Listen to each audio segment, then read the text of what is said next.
चूड़ंगड़ बारंग महोत्सव ये अष्टम वर्ष तार महोत्सव पालन करने अवसर में आज हूँ तार उद्यापन दिवस। उद्यापन दिवस देखुवे जो भाई भाव में हजार हजार संख्यार लोकंर समावेश होती स्पष्ट भाव प्रमाणित होती अखंड बारंग भाईचारा तार संस्कृति तार परंपरा बजाय रखिए आज बारंगवासी सक्षम होती मु समस्त पाखे कृतज्ञता ज्ञापन करी धन्यवाद जनइबी बारंग अंचलवासी सहयोग साहाय्य चूड़ंगड़ बारंग महोत्सव अष्टम वार्षिक महोत्सव पालन कर शांति श्रृंखला पालन कर सक्षम है। देखो सुरक्षा व्यवस्था पुलिस प्रशासन तरफ जदियो किंतु एटी आमे निजे निजर सुरक्षा व्यवस्था कर समस्ते दल मत वर्ण निर्विशेष भाईचारा एटी बर्तमान कौन पॉलिटिकल प्लाटफॉर्म नुहे ये भाईचारा को बजाय रखा समस्ते एकाठी खुशी मनाऊँ भावना आदान प्रदान चलती कौन सुरक्षार आवश्यकता ही नहीं। प्रथम थर मुझे बांकी बारंग माटर पिला मोर प्रथम हूँ जेहेतु बांकी बारंग माटर पिला तेनाली लोक मान पाखे मुझे पिला देखी लोक मैंने मत देखी लोक मान भाईचारा आमर जो संपर्क अच्छी से गोटा हूँ प्रथम कथा। द्वितीय कथा राजनीति किए कौ राजनीति प्लाटफर्म रही कौन राजनीति कर से कथा अलग घटी कि ये बर्तमान भाईचारार पर्व चली निश्चित भाव गणपर्व ए वर्षर जो भाई लोक समावेश निश्चित भाव में एक गणपर्व पालन हो जाए आगु बहुत गुड़िया कथा आलोचना हाथ को नि देखु आज उद्यापनी दिवस रे चूड़ंगड़ बारंग 2025 रे आज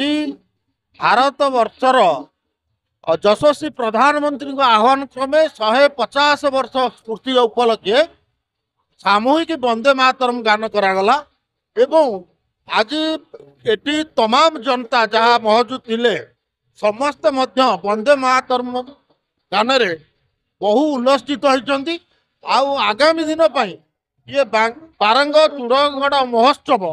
बहु आगू जीव ए कथा मध्य आज ये प्रतिपादित है। बहु ज्ञानी गुणी मैंने आसते चूड़ंगड़ जो इतिहास अच्छी गारिमामय स्थिति अच्छी ताकू आज बखाणुले जो कथा कि आमको बहु उपादेयता थिला एवं यहीटा गोटे आगामी दिन युवपीढ़ी बहु उपादेयर विषय वस्तु हम तपन सेठी दाढ़ापाटना ग्राम पंचायत पूर्वतन सरपंच चूड़ंगड़ महोत्सव दीर्घ 5 दिन धरी आज पर्यंत चली आज तार उद्यापन उत्सव ए उद्यापन उत्सव रे आज बहु मान्यगण व्यक्ति माने आसिकी चूड़ंगड़ संपर्क में जी आलोकपात कर बारंगवासी के बारंग कौन बारंगर ऐक्य बाबद जो मैंने बुझे बारंगवासी की से बाबद बारंगवासी जानी ना जहाँ आज तक अवगत हो अवसर में आम अनुभव करुचु उत्कलर प्रथम राजधानी हूँ चूड़ंगगढ़ बा सारंगगढ़ से अवसर में आम चूड़ंगगढ़ बा सारंगगढ़ को उज्जीवित करने ऐतिहासिक ऐक्य को उज्जीवित करने आज आमर प्रयास यही प्रयास रे आमे केमती सफल हबू से संपर्क में आम राजनैतिक व्यक्ति ठारू आरंभ कर बुद्धिजीवी पर्यंत आम समस्ते चेष्टा करचु समस्ते चूड़ंगगढ़ ए सारंगगढ़ को बुझंतु एवं से संपर्क में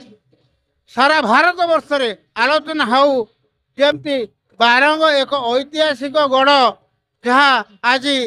लुकायित अवस्था एटी अच्छी से संपर्क में आमर ये कार्यक्रम ए 5 दिन धरी जो कार्यक्रम चली